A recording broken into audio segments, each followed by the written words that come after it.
All right. Good morning, guys.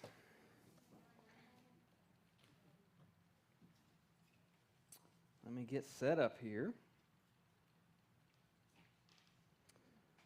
Has it been a good week? I tell you what, I'm getting where. Oh my goodness, I'm messing it up. All right, I give up. I'll just leave it that way. I'm getting where I measure a good week, not by how necessarily good the week felt, but by how healthy I feel like I lived the week. You know what I mean?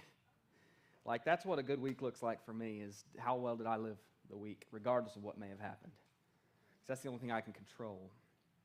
We've been talking about cultivating a healthy relationship with ourselves. We've been talking about it for several weeks now, and I keep thinking it's going to be the last week, and then God just keeps giving me something else that he wants me to get into the next week, so we just keep having to just come back into it. I guess he's going to have us doing it till we get healthy, so I have no idea how long this will be going on. Last week we talked about respecting who God made us to be, respecting ourselves, because the week before we had had that list of healthy attributes of relationships. And we've been talking about essentially how unhealthy our relationship with ourselves really is. And we've said this thing that we can't have a healthy relationship with other people. And we can't, in fact, have a healthy relationship with God until we can learn to have a healthy relationship with ourselves. And we've been digging into what that looks like.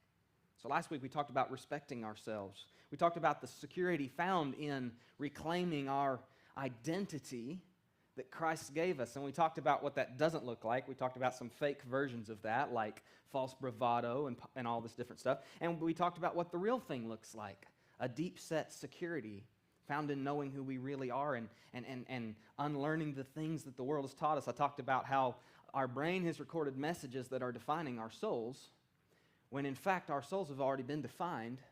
And so the trick is we're beginning to unlearn the messages that our minds have recorded about who we are, that end up defining how we interact with others, interact with God, and of course, ourselves as well. So this week, we're going to be talking about what's really kind of another attribute of health, of respecting ourselves, really, in a way.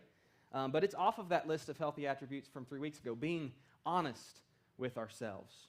We're going to talk today about being honest with ourselves. Now, probably most of us would say that we are relatively honest with ourselves.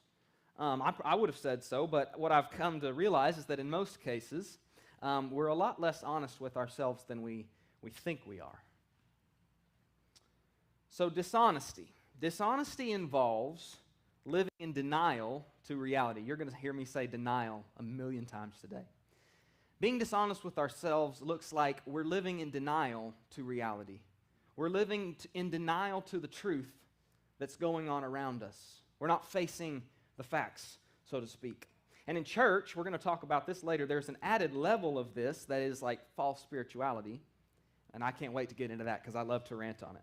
Y'all know I love to rant about church. So we're going to get into that in a minute. But here's the thing. Regardless of what type of denial it is, I want y'all to understand something. Denial, all denial, is incredibly destructive. All denial. I don't like to get into big all statements, right? Like, usually it's like most of the time, most often. But let me tell you something. There is no form of denial that is healthy. Because denial is basically like this. It's like living dishonestly. It's like driving down the interstate in your car with your hands over your eyes. Not aware of what direction you're heading in, not aware of what the cars next to you are doing and why they're doing it, not aware of if there's a curve coming up. That's what denial is like. And what's going to happen? You're going to end up in an ugly wreck, right? All denial is completely destructive. God has not called us to live in denial. He's called us to be aware of what's going around us, to be awake, and to be watching. And denial is the opposite of that. Now, we've talked about the last couple weeks, we've brought this idea up several times of like the child inside, right? Like we've talked about that quite a bit, is like healing the child inside, because in most, what we don't realize is that when we're interacting with one another, so often we're actually interacting with our your 12-year-old self that stopped developing when you were taught that message or when that event occurred or whatever, and you just stopped developing right there. And so I'm interacting with that person, not the adult you.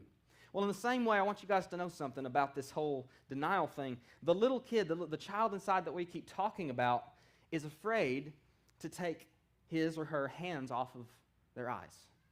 Okay?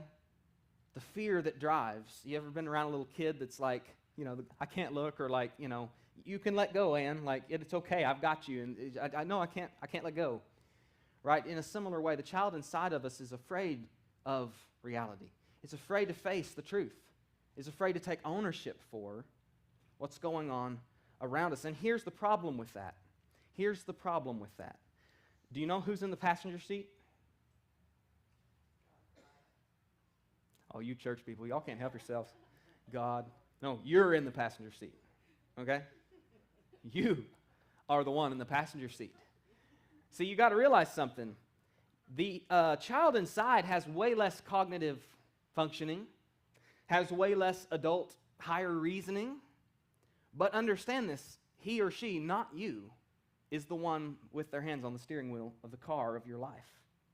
Or rather, their hands off of the steering wheel, I should say, covering their eyes. And see, this is why we get into these messy situations that we knew better than to get in. You ever said that? I knew better. I can tell you, for a vast period of my life was spent finding myself in situations that I knew better than to get myself into, yet I consistently, not like a one-off type of thing, I consistently found myself back in a position that I knew better than to get into. And here's why. I did know better, and you do know better, but you're not the one driving. Okay? Your know better isn't what's driving your car. See, the child inside isn't making its decisions based out of intellect. Y'all been around your kids. They don't make intellectual decisions. They make guttural, instinctive, emotionally driven decisions based out of what they truly believe will harm them or be good for them or whatever, right? They operate on pure instinct. So we've got to come to understand this. That child inside, that unhealed heart is kind of the analogy there. Our unhealed heart is what is driving the car, not our know better. And that's why we keep finding ourselves in those situations. Living in denial is the child's way of protecting itself. Avoiding facing reality feels safer. But here's the problem. It actually causes more problems. So we end up trading nickels for dimes. We go through life trading nickels for dimes. We're avoiding a pain and causing infinitely more pain around us all the time. And that's because being dishonest with ourselves keeps us from hearing what the child is saying, the messages. It keeps us from acknowledging and healing the pain and all the different stuff that the child is trying to tell us. See, that's the thing. These emotions and these struggles that we have, they lead us to the source of what's actually the problem. But when we're being dishonest, we mute out that voice. It's kind of like, think about it like pulling a splinter. Do you remember being a kid and you've got a splinter and or a cut or something and you need it dealt with? Wasn't it like the worst feeling in the world to like surrender that to the adult so they could like probe around and pull the splinter? Wasn't it the worst? I would not let you pull a splinter on my backbone. Like, I will figure out a way to get it out. That is the worst feeling in the world. But here's the thing. It's like with Ann. Ann is simultaneously the person in need of help, but she's also simultaneously the single greatest obstacle to getting help because we fight it, right? We self-protect. And so the fear that causes the problem also avoids the ownership that would solve the problems. Because I want you all to know something. Living honestly involves ownership. It involves ownership. And many of us are stuck in various ways of hiding. We blame others, right? Those of us living in denial, that's a chief favorite. We like to point the finger because you know what? Owning reality would look like facing the truth, right? That would be scary. Like to face the reality of what we've caused, to not look the way we thought that we did, or to not be the parent, or to not be the whatever, the person that we thought we were, that's tough. And so it's easier to just point the finger and blame and hide behind that and live in denial, to be dishonest with ourselves. We pretend it's not there. We pretend like things aren't what they are. And my personal favorite, that again we're going to talk about later, we hide in false spirituality as well. And while we do this, while we're hiding, our kids suffer, our families suffer, our churches suffer, we suffer. Society is suffering because we have a most people out there, really. We have a majority of people in our society that are really hiding from reality and not being honest with themselves. They don't have a healthy relationship with themselves that they can be honest with themselves about what life is trying to tell them. And so they go through life hiding and blame and pretending and false, all this stuff. The church is suffering. Society is suffering. Our families are suffering. Guys, we've got to begin to get honest with ourselves. I have a funny example of this denial thing that I want to share with you guys. I have a guilty pleasure, and it's a pretty guilty pleasure, I'm not going to lie. I really love Gordon Ramsay TV shows. Abby could share with you that I get on kicks, and I really get on kicks, you know. And my favorite is like, have you guys ever seen these like Hotel Hell or like Kitchen Nightmares or any of these kind of, Hell's Kitchen? I really love these shows, which I probably shouldn't because there's a lot of cussing. But the point of the show, if you've never seen the show, is this Gordon Ramsay guy, he comes in and he essentially uses his experience to evaluate failing restaurants and hotels and businesses to look at what's actually going wrong here. My experience leading me to what is actually going on that's causing this business to not be successful. And then he comes in and he tries to help implement changes that will turn the business around, that will get the business moving in the right direction. Now, what the enjoyable part of the show is this, that do you know what the problem is without a single exception that I'm aware of? Without a single exception that I'm aware of, the problem with every single one of these restaurants and every single one of these hotels is the owner. Every time, without fail. And what's super funny is that the owner is always, without exception, he's always in denial. I have yet to see an episode where the owner says, I'm pretty sure what's wrong with the business is that it's just me. I'm pretty sure I'm the problem with the business. I have yet to see that. They always have like 1,000 things that are wrong with the business. So the staff or the location or the building that we're in, and of course Gordon's personal favorite, the customers, right? They're the problem. Now you're pretty deep in denial when the person whose money you're trying to take is the problem with your business, right? But sadly, that's really not all that far-fetched for a lot of us. Like, I'll take that. Like, that's really not that far-fetched for us. And so what happens is, and also let me ask you this, why is that without exception the case, do you think? Because if they were being honest with themselves, their business probably wouldn't be failing in the first place. And so let me be clear, sometimes other things are problematic. Sometimes they do have a head chef that needs fired. Sometimes they do have things that need to be changed. But see, ultimately, even in that, the ownership of the problem is that the fundamental problem is still the owner because they allowed that to happen. They allowed that to go on, right? They chose to hide and blame, even if that person was at fault. It's still ultimately the owner's fault. And see, that's what coming out of denial looks like. And so every episode, Gordon comes in and he gets in their face and cusses them and tells them what a horrible person they are, and that he tries to break the owner out of denial. He tries to get them to a place where they're willing to finally stop blaming, stop pretending the problem isn't there, stop whatever, and acknowledge the truth of the situation. To face the reality of the situation and let the facts lead them to the solution. Every episode. And once they start being honest with themselves, usually things start to improve. Things start to get better. And that is because of this, guys. I want you all to hear me. Fruit is meant to lead you to truth. Okay? Fruit in your life has been specifically purposed by God to lead you to the truth, like an engine light. If there wasn't any fruit, you've probably heard this before, if we didn't have pain sensors in our hands, we wouldn't know that we were burning ourselves, right? That pain is designed specifically by God to lead you to the truth, to reality, so that you can then make a healthy decision, right? And in the same way, guys, the fruit that happens around us in our lives, relationally, all the different stuff, it is specifically designed by God, just like in the Hotel Hell example. The problems are specifically there to point to, hey, here's what the issue is. Wake up. You're burning your hand. That's why you're feeling the pain. Galatians 6:7. It says this. It says, don't be misled. You cannot mock the justice of God. You can't mock the way God set things up to run. You will always harvest what you plant. What you plant in the ground will always produce the fruit according to its kind. It's the law of sowing and reaping. But we do this thing all the time where we look at our harvest and instead of facing reality, oh, maybe I haven't been the husband that I thought I was. Maybe I haven't been the parent that I thought I was. Maybe I didn't do everything right. Maybe you fill in the blank with what it is. Maybe I'm not the star model employee. Instead of going, well, the seed doesn't lie, we go, oh, well, and we blame it on something else. Somebody else must have come in here and planted this. I didn't plant that.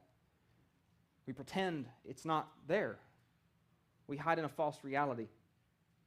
And here's the thing, this dishonesty, this denial, this not being able to be honest with ourselves, it acts like a signal-blocking drug. Y'all think about that. A lot of the drugs that we have, whatever they may be, Tylenol, they're essentially, they block signal. Right? They tell you to feel less pain than you're actually feeling. They're a signal-blocking drug. And that's what dishonesty does for us. It's a signal-blocking drug that constantly reframes and retells the story that reality is trying to get through to us, that our relationships, that God, that our lives, that our bodies are trying to tell us. How many times do we do this? We're living an unhealthy lifestyle, and our body is screaming at us, saying, you got way too much anxiety going on. You can't sleep. Our body is shooting signals at us that, hey, there's a problem here. But we bury our head in the sand, and we do ridiculous. I'll be honest with you guys. I have prayed for an awful lot of physical health in my time in church. And I've seen some answered prayers, but I've also seen a lot that didn't get answered, and that is because God's very committed to allowing fruit to lead you to truth. And I've thought before, like, what the heck? Like, do I just not have enough faith? But God never intended faith to override His own way of growing us and leading us. And we're looking to faith as some kind of cop-out so we can, I love what Tim Hawkins says, so that the Cheeto can be turned into a carrot on the way to our stomach. But that's not the way God works. God's interested in growing and changing your habits. Because see, here's the thing. Signal blocking drug, when it reframes reality, it prevents us having a healthy response to the stimuli in our life. It prevents us going, holy smokes, I got to get some stuff together. I got to eat healthier. I got to deal with this relational stuff. I got some issues here to work with. No, there's no issue, because our dishonesty with ourselves is reframing the story. It's reframing reality. So we end up living in a false reality because we can't be honest with ourselves. Because I want you to know something, to what I was just saying. Jesus isn't going to treat you like Gordon Ramsay. He's not going to get in your face and cuss you out, and He's not going to do that. He doesn't perform crop failure. I like James Reeves in the Fearless series. He says a lot of times we plant bad seed and then we pray for crop failure. We plant bad seed and then we pray that God keeps those seeds from coming up. But that's not the gospel. That's not living in reality. That's not living honestly. And that's not walking out the freedom that God wants you to have. God's not going to endorse our bad seed. He wants to heal you. He wants to grow you. He wants to heal the child inside so that He can heal you from the inside out, right? Not just run around sweeping up after our bad decisions, which is what we so often are asking Him to do. So God will absolutely allow your marriage to fail. God hates divorce, absolutely. God hates everything that is a perversion of what God put together this wonderful package, this beautiful gift-wrapped thing, and He wanted to give it to us. He hates everything that is a scar and a sin against that beautiful thing that He wanted to give us, where something that He made perfect is now no longer a perfect gift. Of course He hates it, but He will absolutely allow it. He will absolutely allow your health to decline. He will absolutely allow your addictions to persist. Guys, do you know how many prayers I prayed asking God to take my addiction away? Anybody else? And most of us are here because He didn't, right? He will allow your addiction to persist, to point to the issue and to lead you. I said this last week. He will allow the pain to drive you to the issue. And when you get there, you'll be thankful that he did. I said last week, I'm so thankful for the pain in my life that finally woke me up. He will allow you to be miserable. Because unlike us, guys, he refuses to prop up brokenness with an appearance of spirituality. Unlike us, he won't spiritualize brokenness, and he refuses to settle on our behalf for anything less than everything that he has for us. Okay?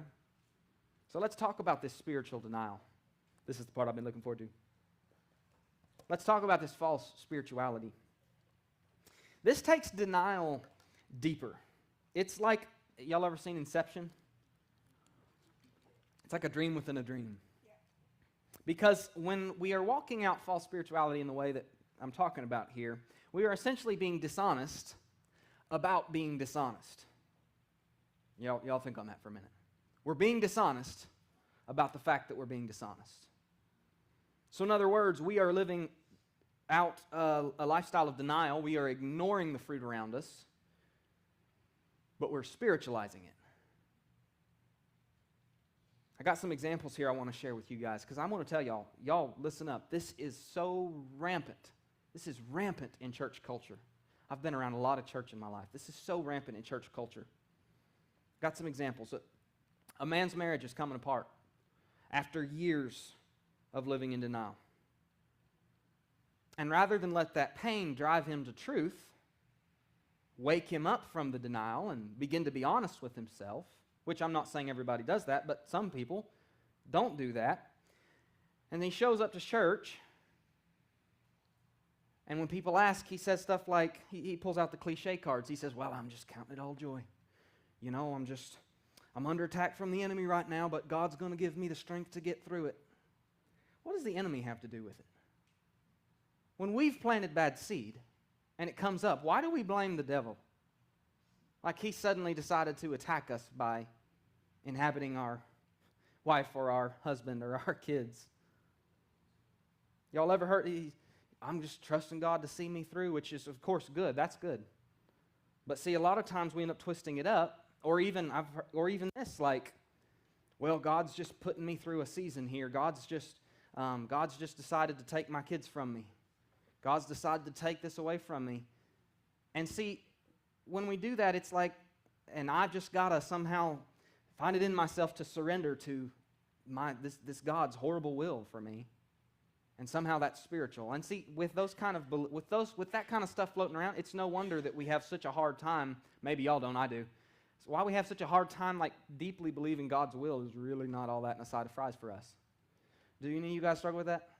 I mean, it's kind of like, when I talk about surrendering to God's will, it's like, I mean, I know He's supposed to have good for me, but I'm not 100% convinced. And you know, part of it is because of these kind of beliefs floating around and redefining the God that we believe in, when in fact it's just being dishonest about being dishonest. It's just it's just covering up our dishonesty with ourselves, hiding behind false spirituality. And see, we'll pat this guy on the back at church. I've seen it before. I've seen it growing up. We'll pat this guy on the back and say, well, stay strong, brother. Grow not weary in well-doing. Instead of, wake up. Right? Just being real. Men struggling with sexuality. Oh, boy. Oh, man. 9 times out of 10, and I'll stand behind that number, 9 times out of 10 in church, when they come forward and talk to an elder or whatever they might do, this is what they're going to hear. They'll be told, y'all could probably tell me, well, that's every man's struggle, brother. That's every man's struggle. Stand strong. Resist the devil, and he will flee from you. But I just want to tell you something. He never did much fleeing from me. I've been told that 1,000 times, and I never seemed to be able to get him to flee. You know why? He didn't have to flee. He wasn't even involved. His work was long since done. He'd gotten the seeds, he'd gotten the beliefs, he'd gotten the mental stuff that we talked about last week, he'd already gotten his seeds planted. They were doing his work for him. He could sit back and watch me destroy myself. He didn't have to do anything. Does that resonate with some of you guys? The devil didn't have to do anything. He'd already gotten his work done. And so here I am resisting the devil, whatever that looks like, and nothing changing. Why? Because the devil's not my problem right now. I want to tell you something. You want to see the devil get involved in your life? Start healing the child within. Start pulling out the seeds he's planted, and then you're going to see him have to get his hands dirty. Because now his work isn't being done for him by the malware he's installed on your computer. The work's not being done for him. Now he has to get involved. You want to see Satan show up? Start healing the child. Start doing what we're talking about. You'll see him. And see, here's the cool thing. Then we have something. Now, see, in here isn't compromised. And now we can stand in all of the power and authority of Christ. But guys, trying to stand in the power and authority of Christ, when you're standing on a broken foundation, when you're not being honest with yourself, trying to just basically prop up your lack of honesty or your all these self-issues with some semblance of spirituality that seems right, it just leads to frustration. Let me tell you, I've been there. But see, when we get this fixed, all of a sudden that starts working. Because now we're doing it in the right way, applying it at the right time and the right principles. You know what I'm talking about? Somebody struggling with substance abuse, living in a bubble program, comes to church with 2 weeks of sobriety, and they say, "Oh, I don't struggle with drugs and alcohol anymore. Jesus set me free from drugs and alcohol, brother. I don't struggle with that anymore." I just want to tell you guys, that works sometimes, I guess. But do you know how many times I've watched somebody relapse 20 minutes after leaving their bubble program? It says that. You know why? Because that's really not how it works most of the time. I'm not tying Jesus up and saying what he can and can't do, but I will just tell you, in all of the experience of recovery and everything I've been around, I can't really name you any strong examples of somebody that really did just, boom, you're ready, you're done, you're good. I just hadn't seen that because it's not the way God works. It's not what he's after. And so what it is it's a false spirituality. It's being dishonest about being dishonest. See, you're living in denial that you've been in addiction for 20 years, and you're avoiding the hard work of awakening. Y'all remember like 4 weeks ago in that video, the guy, he had that quote. Can't remember who it was by. Maybe it was Young. Anyway, it doesn't matter. But it was that quote about how any awakening is experiencing pain is inherent in the process of awakening. Coming out from under the influence, waking up from the lethargy is going to be painful. You're going to have to face things, and you're going to have to do it without all the broken ways that you've coped before. It's painful. But see, what we do is, in what I just described, is we say, "Oh no, Jesus has just set me free from that." We're being dishonest with ourselves. We're living in denial as to our true brokenness and stuff. We're avoiding that. And then we're being dishonest about that dishonesty by saying, by putting on a Jesus brand Band-Aid over our deep trauma and our wounds. And you know what happens when you get in the water? Usually when you get back in the water, Band-Aids fall off and your blood gets in the water, and now the sharks are back on your trail. But see, somebody says that and we'll applaud that. Absolutely. Instead of, and I'm not saying, look, I'm not trying to be cynical. I'm not saying that there's never any realness in that, and certainly God changes our lives, and you know what? We can have like God just drops a bomb on us and he just wakes us up and opens our eyes, but there's still work to be done, and we're called to get about that work. And a lot of times we're just looking for an easy way out of that work. And we'll applaud that in church instead of calling it out for what it is and encourage it. So we have all these, and guys, I've just been bringing these up as examples, but here's my point. When we mix a dishonest lifestyle with a dishonest and a false spirituality, I want to tell you something, and some of y'all have experienced this. You will find yourself in the deepest, darkest cell in hell's prison. It doesn't get any more bound than being dishonest spiritually about being dishonest with yourself. Mixing dishonesty with false spirituality, it doesn't get any more bound than that. Because you know what you've got then is you've like got your head all twisted up about the solution. So you're not able to see Jesus correctly. You're not able, because you end up, Satan pulls you off into all these different things that you go off into and you try, and then guess what? They don't work. So now you get frustrated at God and you start to doubt whether any of this is real. I've done it. And it wasn't because it's not real, it's because what you were told wasn't correct. Was half truth. But guys, let me tell you where the hope is. Let me tell you where the hope is. You built your cell around you, brick by brick. And you hold the key. But I want you to hear me here. Not to the door. There are no doors in hell's prison. You built your cell around you brick by brick by brick. And the key you hold isn't a key to a door that you can turn the lock and walk out. That's another one of those spiritual myths that we believe in. Your cell is cinder block all the way around you. And the key that you hold is that you built it. The key you hold is in who you are. When you choose to wake up, you can begin to unbuild your cell brick by brick.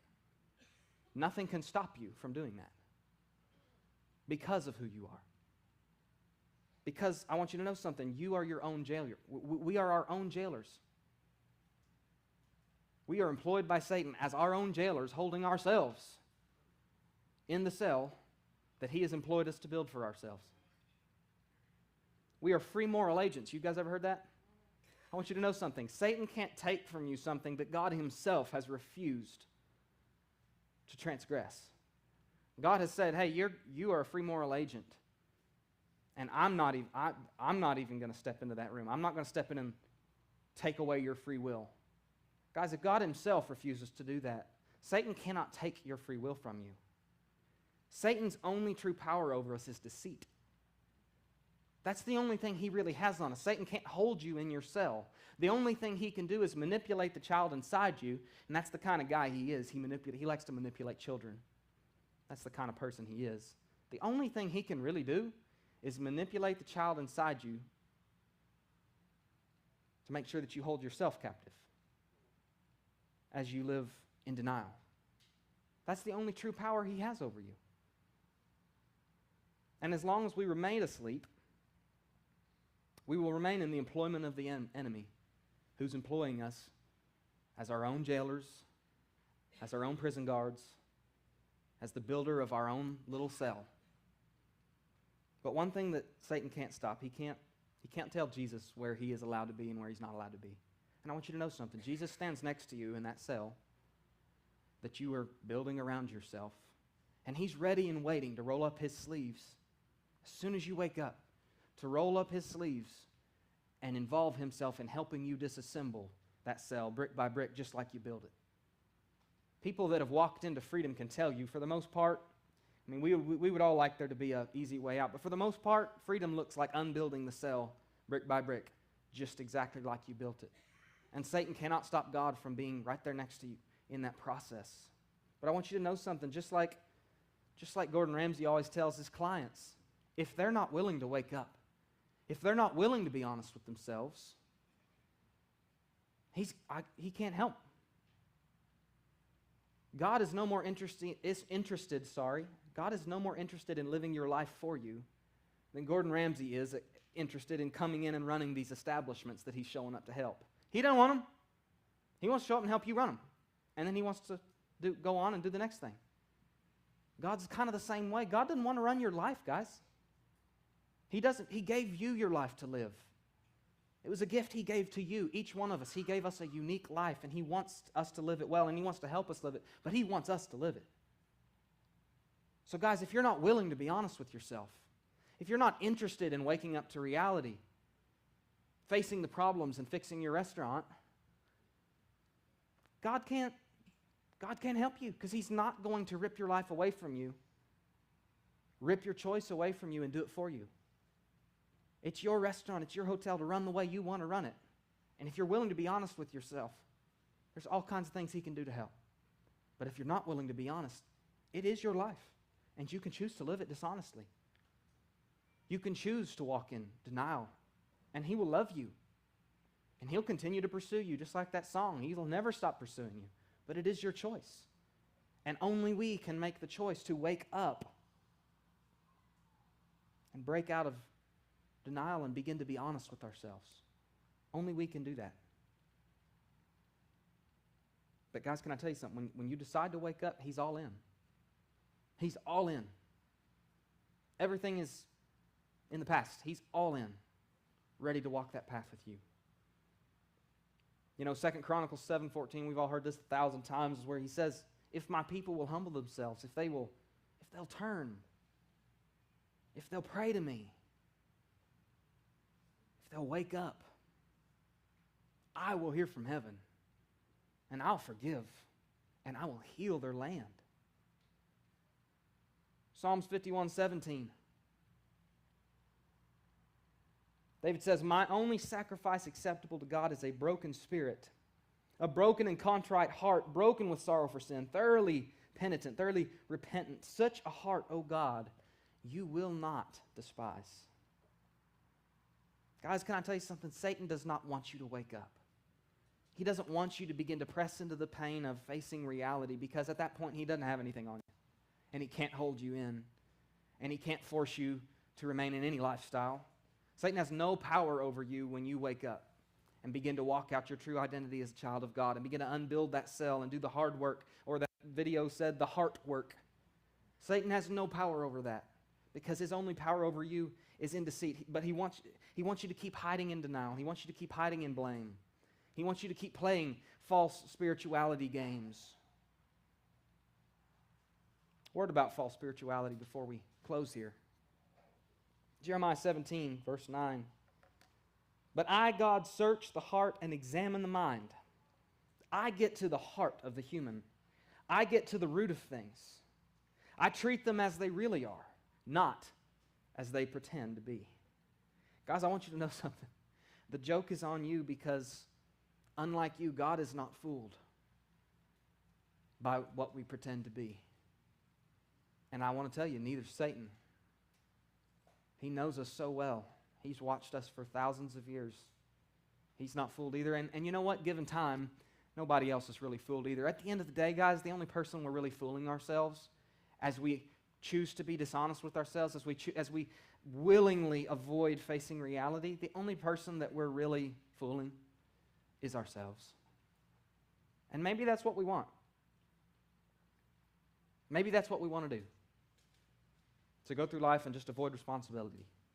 But I want you to know something, guys. Freedom and the life that is truly waiting for you is found in the awakening of honesty, of becoming aware, of ownership, of facing reality at all costs. That became a mantra for me about 2 years ago. Facing reality at all costs. Doesn't matter what I want it to be. Doesn't matter what I feel like it is. I'm going to face reality. As much as I can see, as much as God will reveal to me, I'm going to face and own reality at all costs. And guys, it's led me to a life that is so above and beyond where I was at. And every day it leads to new revelations and a continued pattern of growth. Because guys, can I tell you something? Freedom, that life worth living we keep talking about, it isn't a car mart style thing. It's not a zero down payment type of thing. It's more like planting trees. It's more like planting an orchard. Man, I tell you what, we've been planting trees at our house, and planting trees is funny because, well, really, planting trees is kind of like faith. Because you know what? I ain't sitting in the shade of any trees I've planted any time recently. But we water, and we prune, and we poison, and we take care of these trees. Why? Because of the faith that in 10, 15 years, I will be sitting in the shade of the tree that I planted, right? That's what a life worth living is like. It's hard work and investment with little payout on the front end. It's facing a whole lot of pain and reality based on nothing more than the faith that there is something better waiting on the back end because God said there was. It's a faith thing. But you know something? It produces something fruitful and something of lasting worth that feeds you, down the line. It feeds those around you, and it feeds generations to come. Guys, we have too much to lose. We may not see it. Maybe you don't have it within yourself to see the future that God has for you. You probably don't. But we have way too much on the line to live in denial, to not be honest with ourselves, to not respect what God has made enough to be honest. We have way too much to lose. So guys, I'm encouraging you to start being honest with yourselves. Stop blaming other people. Start facing ownership, facing reality and all of its painful everything. Because guys, as we begin to hold that little kid down, that little kid inside that doesn't want his splinter worked on, that wants to keep his hands over his eyes, as we begin to hold that little kid down and force him into a position where Jesus can begin to do his work, Jesus will begin to heal the child inside and set you free. Will you guys bow your heads with me? Lord Jesus, this is all super challenging stuff, God, because we've learned these behaviors so deep. God, we've been doing it for so long, and we've never been taught to do otherwise, or even worse, in many cases, we've been taught the wrong version of doing something else. And so, God, I just pray that you'd give us eyes to begin to see. God, that you'd reach in and help us begin to open our eyes, and God, that drug of dishonesty would stop blocking the signal that we so desperately need, God. We need the pain in our life to lead us to reality, to lead us to truth, to lead us to change, God. Because we'll never have healthy responses if the signals are being blocked. And so, God, I just pray that you would break through, that you'd whisper in our ears, whatever it looks like, God, that you would open our eyes to reality at all costs, God. Help us to begin to be honest with ourselves, God, in all the ways that looks like. Help us to begin to live more honest with regards to what we're doing, what we've done. And God, I just pray that you'd give us the courage to face the fear. And I pray, as I've prayed every week, that you'd begin to heal this broken heart, God. Heal the child inside so that we can begin to drive with our eyes open, to see where we're going, to avoid accidents that we've run into in the past, obstacles. Help us begin to live intentionally as if we had a lot to lose, God. And I just pray this over everyone here in Jesus' name. Keep us safe, God, and keep growing us towards you. In Jesus' name, amen. You guys have a great week.